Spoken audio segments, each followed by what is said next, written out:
So I made this nice arpeggiator patch with my Arturia Mini Flip, which is pretty wide, and this is how it sounds in mono.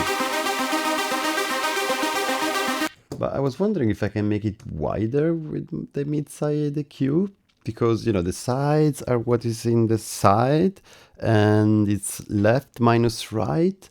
So basically the stereo information, what is not mono. Oh yeah, it gets wider. If you remove the sides completely, we get a mono signal. So the mono is everything minus the sides. What happens if I remove the mid component completely and have a look at how is the stereo image of a side channel? Let's see. But it's completely out of phase. It's basically inverted polarity. If I mono it, it disappeared.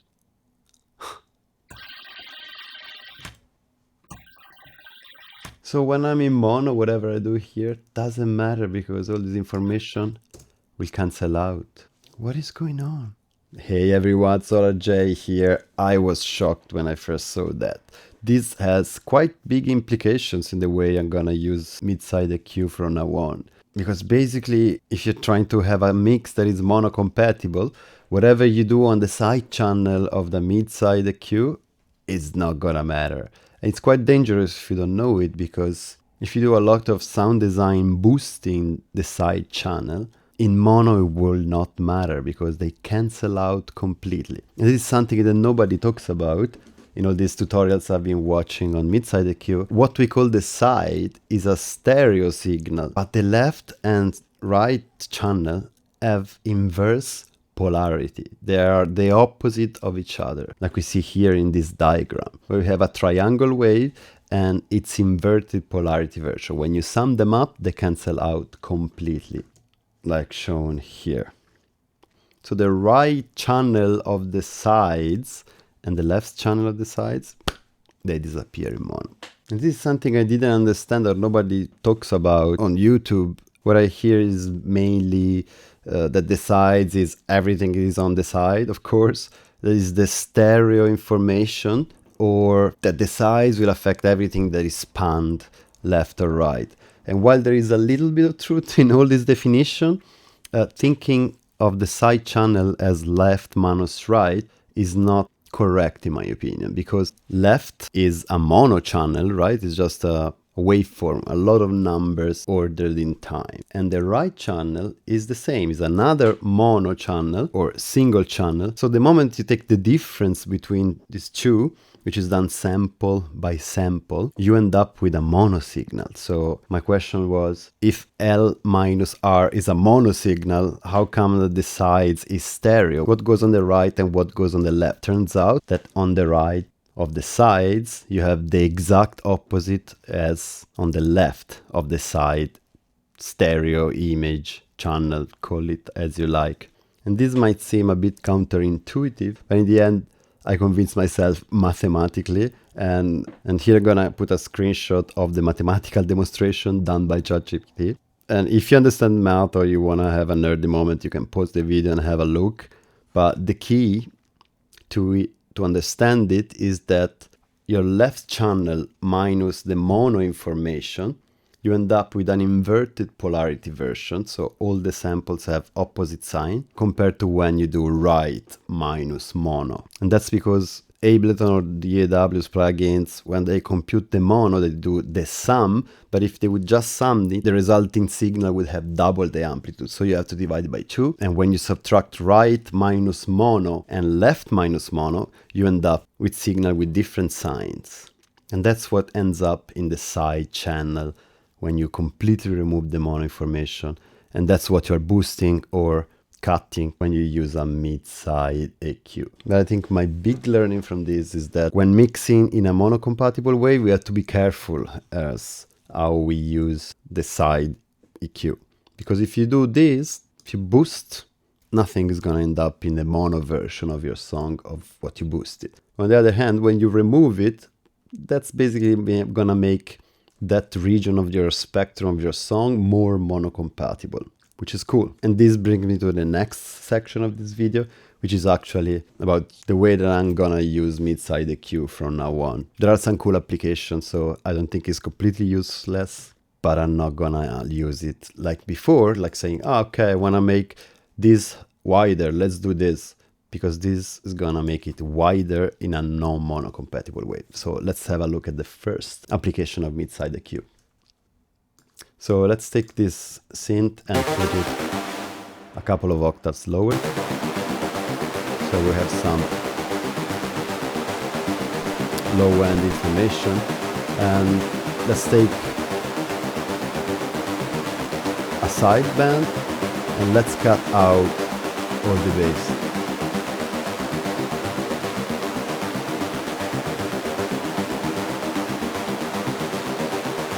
With, without.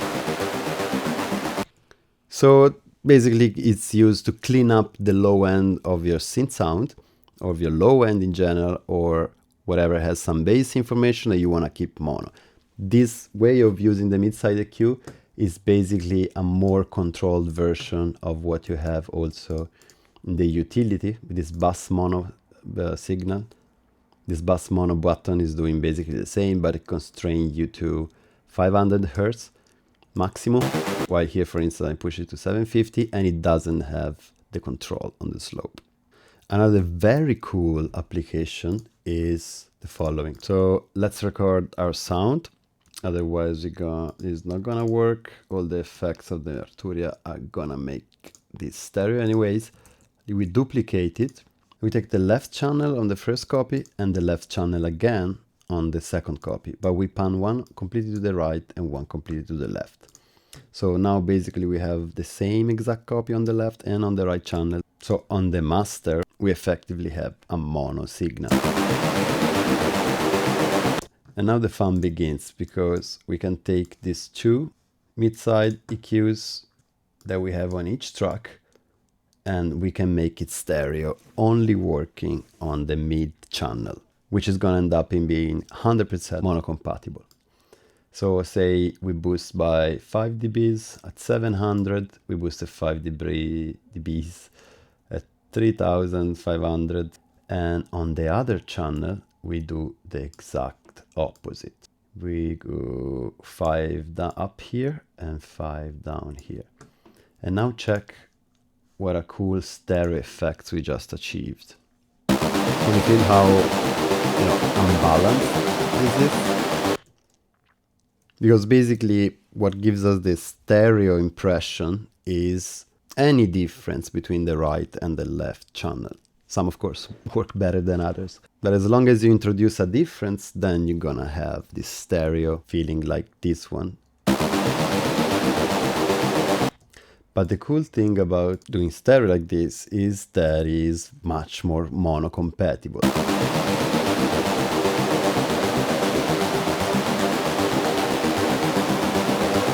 You can see that the correlation meter doesn't go too much. Now I also didn't optimize this. It looks like it's a bit too much on the left, but somehow you spread it out, and when you put it into mono, it doesn't change the nature of the sound dramatically.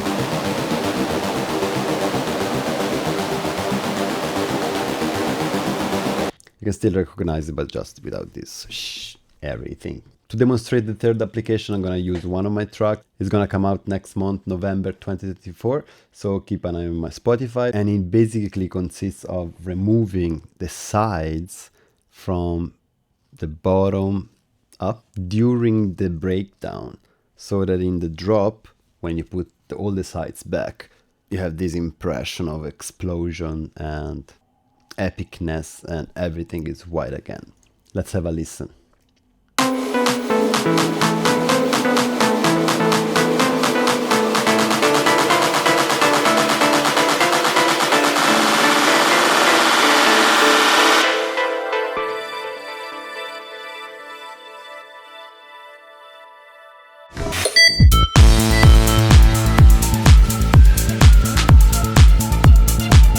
And this brings me to the end of this video, where I hopefully shed some light on the mystery and confusionary definitions of side, mid-side EQ. If you like that and those techniques that I just shared with you, don't forget to like and subscribe. Check the links in the descriptions to support me, and see you next time.